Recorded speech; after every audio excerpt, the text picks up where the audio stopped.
감사하며 사는 삶, 내게 주신 작은 일 나눠주며. 하나님의 말씀 보시겠습니다.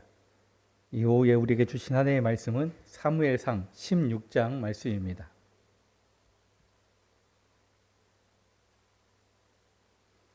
사무엘상 16장 1절에서 13절까지 한 절씩 교독하시겠습니다. 여호와께서 사무엘에게 이르시되 내가 이미 사울을 버려 이스라엘 왕이 되지 못하게 하였거늘 내가 그를 위하여 언제까지 슬퍼하겠느냐. 너는 뿔에 기름을 채워 가지고 가라.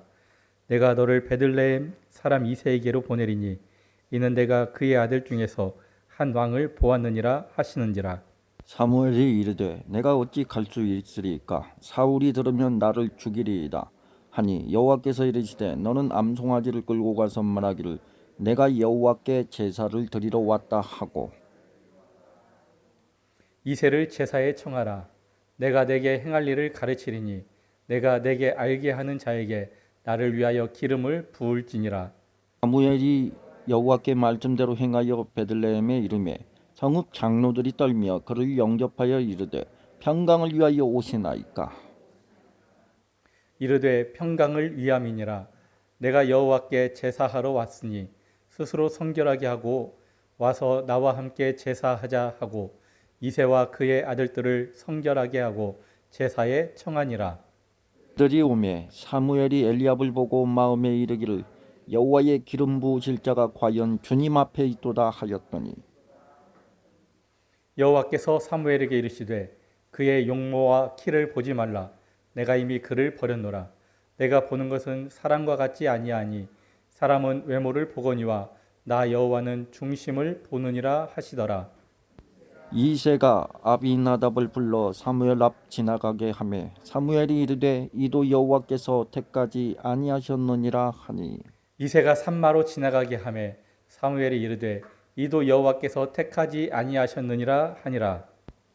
이새가 그의 아들 일곱을 다 사무엘 앞으로 지나가게 하니 사무엘이 이새에게 이르되 여호와께서 이들을 택하지 아니하셨느니라 하고 또 사무엘이 이새에게 이르되 내 아들들이 다 여기 있느냐.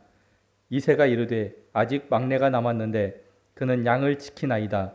사무엘이 이새에게 이르되 사무엘이 사람을 이새에게 보내어 이르되 그를 사람을 데려오라. 보내어 그를 그가 데려오라. 여기 그가 오기까지는 우리가 식사자리에 앉지 아니하겠노라. 이에 사람을 보내어 그를 데려오매 그의 빛이 붉고 눈이 빼어나고 얼굴이 아름답더라. 여호와께서 이르시되 이가 그니 일어나 기름을 부으라 하시는지라. 같이 읽겠습니다. 사무엘이 기름 뿔병을 가져다가 그의 형제 중에서 그에게 부었더니 이날 이후로 다윗이 여호와의 영에 크게 감동되니라. 사무엘이 떠나서 라마로 가니라. 아멘. 오늘 본문 말씀은 사무엘상 16장 1절에서 13절 말씀입니다. 하나님께서 다윗을 부르시는 그 내용으로 우리가 하나님의 은혜를 받기 원합니다. 설교를 시작하려고 봤더니 예배 시작한 지가 벌써 40분이 넘었습니다. 다른 교회 같으면 예배가 끝나고 있을 시간인데 오늘 이제 말씀을 막 시작해야 될 시간입니다. 찬양할 때 너무 열정적으로 이렇게 하시고 또 같이 이렇게 또 찬양하는 것을 즐거워하는 또 기뻐하는 이런 모습들이 참 보기에 아름답게 보여지고 있습니다. 어떤 기업에서든지 이제 그 직원을 뽑으려면 가장 먼저 하는 게 입사 원서를 받습니다. 그래서 서류를 이렇게 다 훑어보고 서류가 통과된 사람들이 안에서 불러다가 면접을 봅니다. 그리고 나서야 이제 직원으로 선발이 되고요.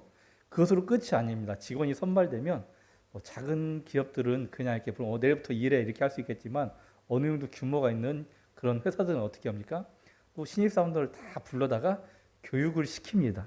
그러다가 이 신입사원을 교육할 때 그 회사의 임직원들이 이런 얘기를 하는 것을 들은 적이 있습니다.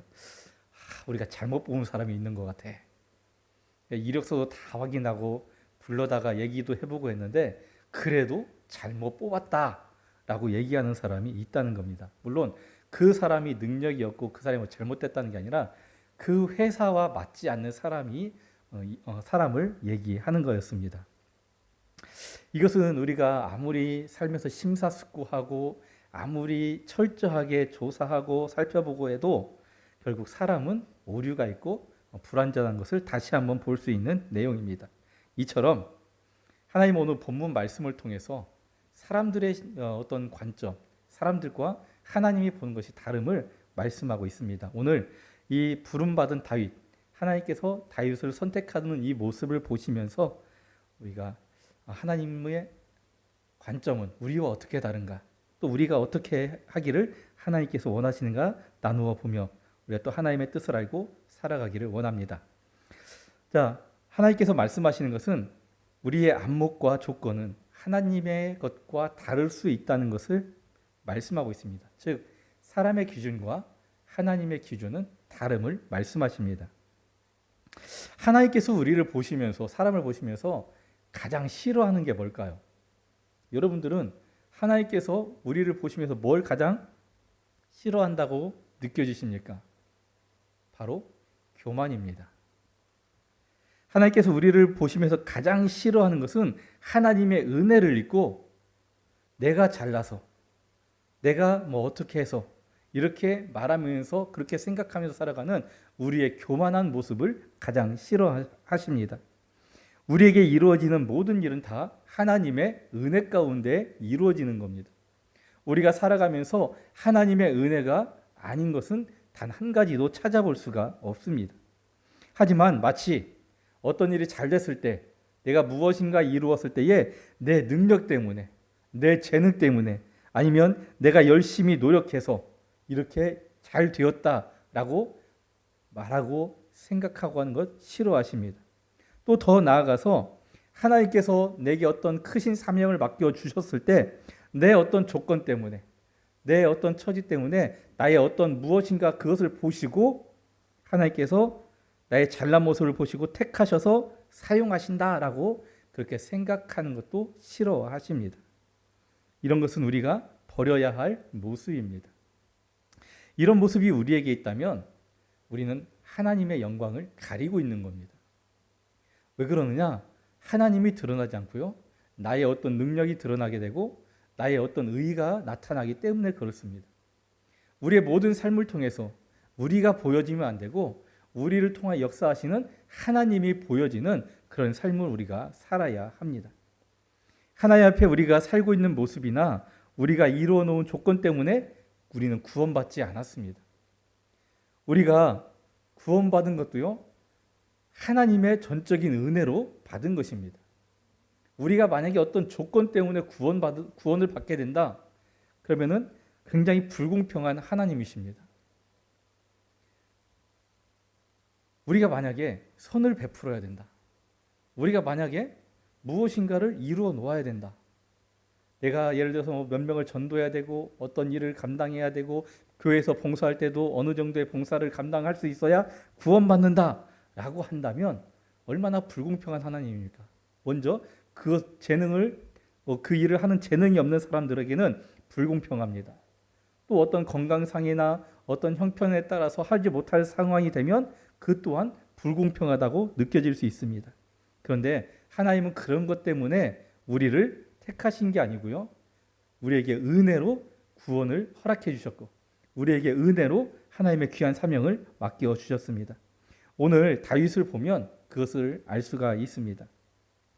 다윗의 집안을 한번 살펴봅시다. 여러분, 다윗의 집안은 어떤 집안일까? 다윗의 아버지의 이름 혹시 아시나요? 예, 잘 아십니다. 이새입니다. 자, 다윗의 아버지 이새는 오벳이라고 하는 사람의 아들이었습니다. 이 오벳의 아버지는 누구냐? 우리 룻기에 나와 있는 보아스라는 사람입니다. 이 보아스는 그 당시에 유대인들에게 있어서요, 굉장히 추앙받는, 인정받는 그러한 사람이었습니다. 재력으로부터 해서 그 사람의 어떤 인품이나 됨됨이 모든 것에 대해서 사람들이 존경하고 흠모할 만한 사람이었습니다.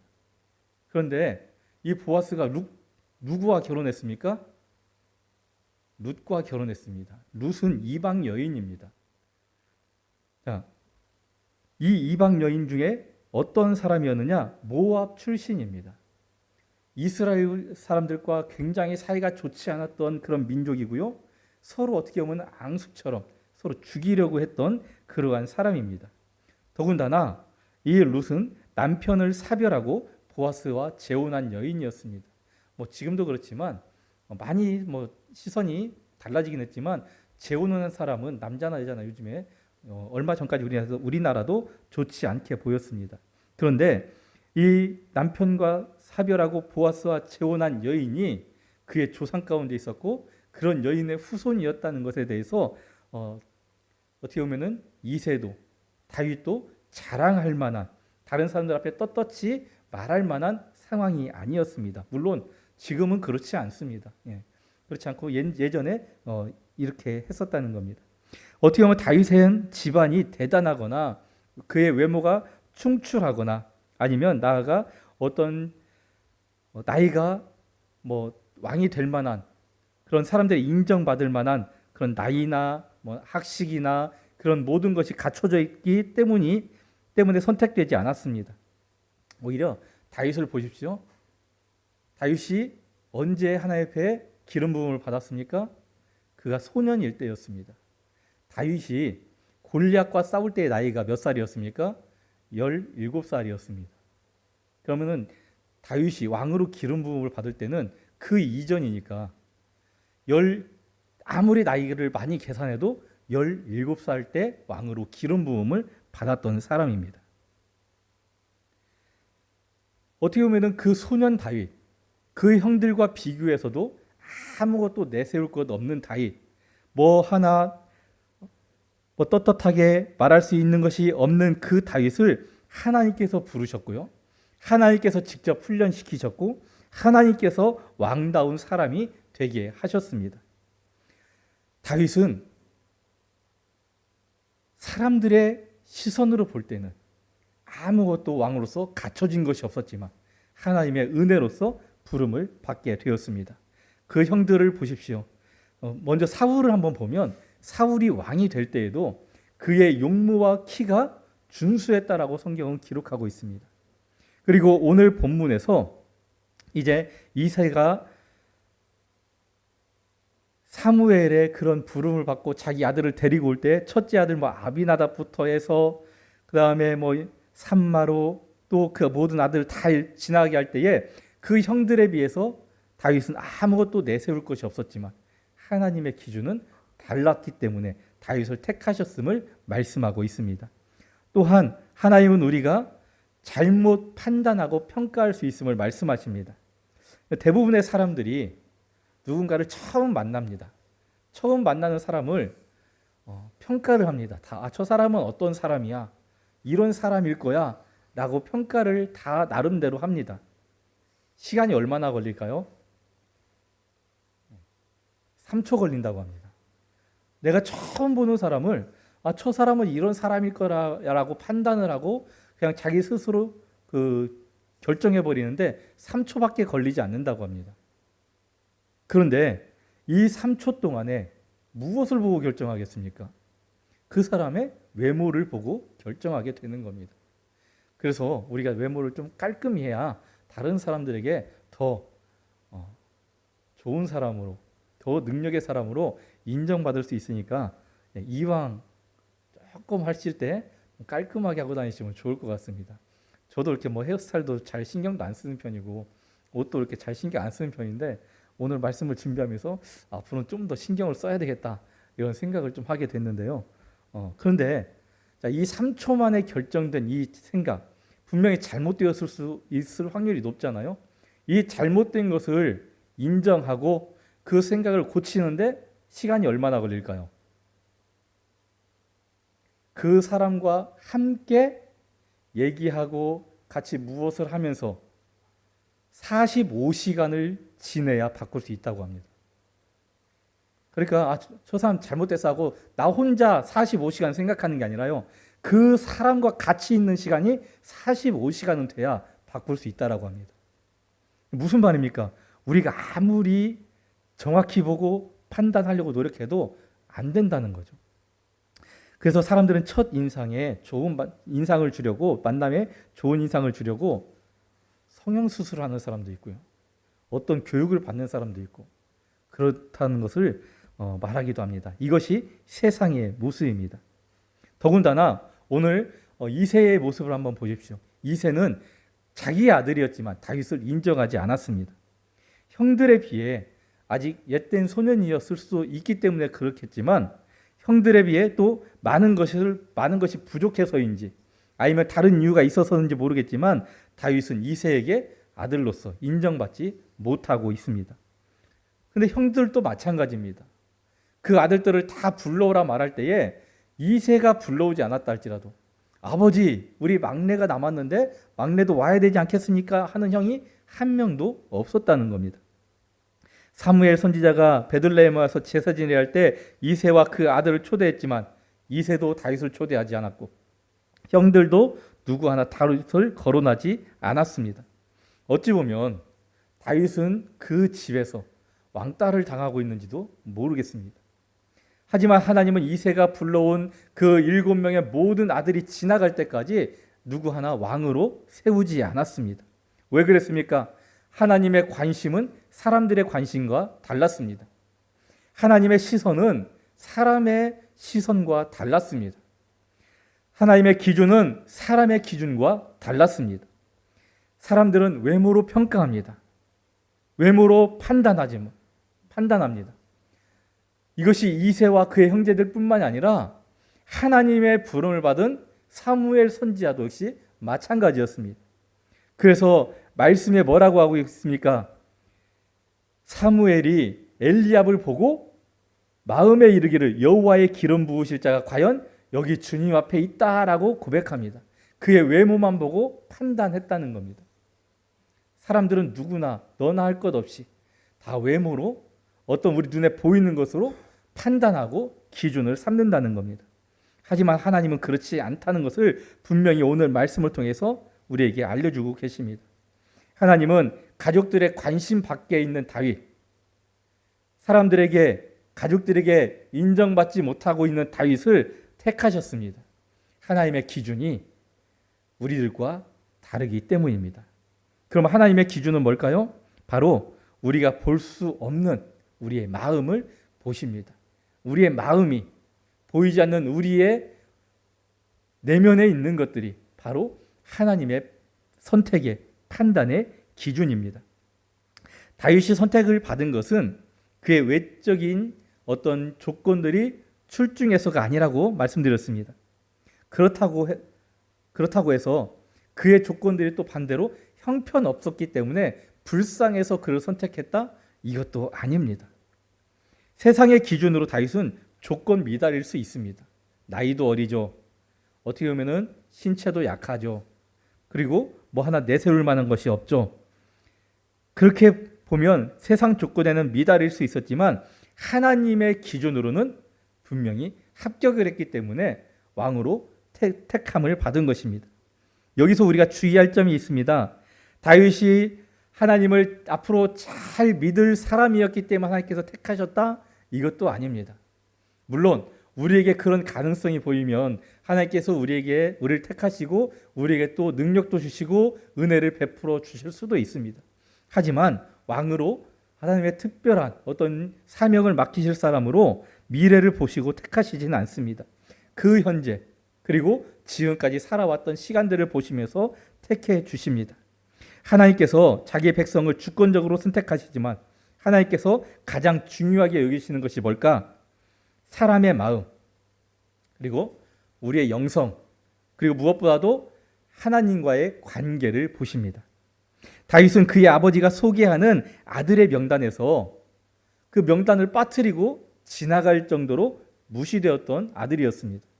형제들도 그를 생각하지 않았습니다. 하지만 하나님은 다윗을 귀중히 여기셨습니다. 그런데 사실 다윗은요, 다른 사람들이 보기에 괜찮은 점이 하나 있었습니다. 자, 우리가 13절까지 읽었는데요. 사무엘상 16장 18절 성경을 피셨으니까 한번 보도록 하겠습니다.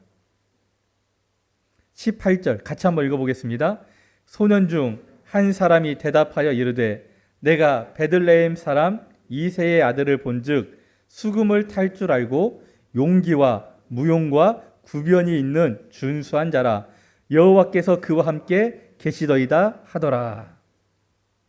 이게 무슨 내용이냐면 사울에게 악령이 임합니다. 사울에게 악령이 임했는데 어떤 방법으로도 악령이 떠나가지 않습니다.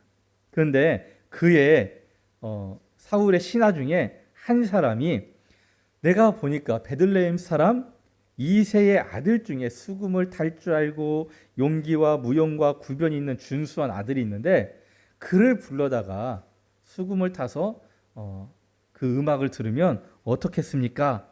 라고 이렇게 말합니다. 제안을 하는 거죠. 그런데 사울이 그 제안을 받아들입니다. 그리고 다윗을 데리고 와서 수금을 타게 하는데요.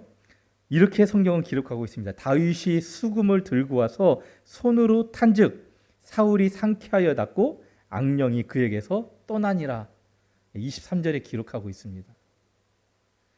그래서 제가 찬양대를 위해서 기도할 때마다 이 기도를 합니다. 하나님, 우리 찬양대가 찬양할 때마다 악령이 떠나가는 역사가 있게 해주시옵소서. 찬양을 하시는 분들은 이것이 그냥 단순히 노래 부른다라고 생각하시면 안 돼요. 이 찬양하는 것은요, 영적인 싸움을 하고 있는 겁니다. 이 찬양할 때에 악령이 떠나가게 되는 것을 명심하시고 정말 전심을 다해서 찬양하셔야 됩니다. 하나님이 찬양 가운데 역사하십니다. 우리가 하나님께 찬양을 올려드릴 때에 하나님께서 임하시고 하나님께서 임하시기 때문에 악령이 떠나가는 역사가 나타나는 겁니다. 이것을 꼭 기억하시고 명심하시고 찬양 사역에 더 열심히 하시기 바랍니다. 자, 어찌 보면 한번 말씀을 보십시오. 어떤 다윗을 어떻게 평가하고 있습니까? 베들레헴 사람 이새의 아들을 본즉 수금을 탈 줄 알고 악기를 잘 다룬다는 말입니다. 용기가 있고 무용이 있고 구변이 있는 자라. 무용은 율동을 얘기하는 게 아니고요. 용맹스러운 그런 것을 말하는 겁니다. 자, 용맹스럽기도 하고 말도 잘합니다. 이런 아들이 있으니까 한번 데려오십시오 하고 다윗의 여러 가지 훌륭한 점을 이야기합니다. 그런데 이렇게 보면 다윗이 모든 것을 다 갖추고 있어서 하나님께서 택하신 것 같은데요. 이 신하가 다윗을 평가한 마지막 말 때문에 하나님께서 그와 함께 하신 겁니다. 무슨 말이냐? 여호와께서 그와 함께 계시더이다. 반대로 말하면 다윗이 하나님과 함께 하는 삶을 살았다는 겁니다. 다윗의 모든 삶의 기준은 하나님이었고요. 다윗은 모든 일에 하나님의 영광을 드러내려고 했습니다. 그것이 어디에서 잘 나타나 있습니까? 다윗이 골리앗과 싸울 때입니다. 다윗이 이스라엘 군대를 모욕합니다. 이스라엘 군대만 모욕한 게 아니라요, 이스라엘 군대의 하나님을 모두 모욕합니다. 그 모습을 보고 다윗이 내가 싸우겠습니다 하고 나가면서 뭐라고 얘기합니까? 전쟁은 여호와께 속하였은즉 하나님께서 이 전쟁을 이기게 하시리라 고백합니다. 오직 하나님만이 이 전쟁의 승패를 주관하고 계신다라는 고백을 통해서 하나님의 능력, 하나님을 향한 다윗의 믿음을 고백하고 있습니다.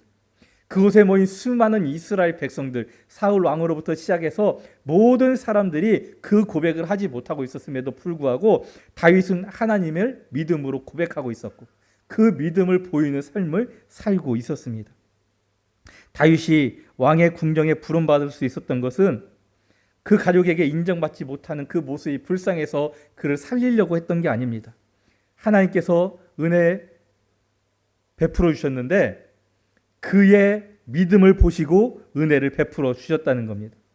다윗이 기름 부음을 받은 후에도 베들레헴 사람들 가운데에 다윗에게 주목하는 사람은 아무도 없었습니다.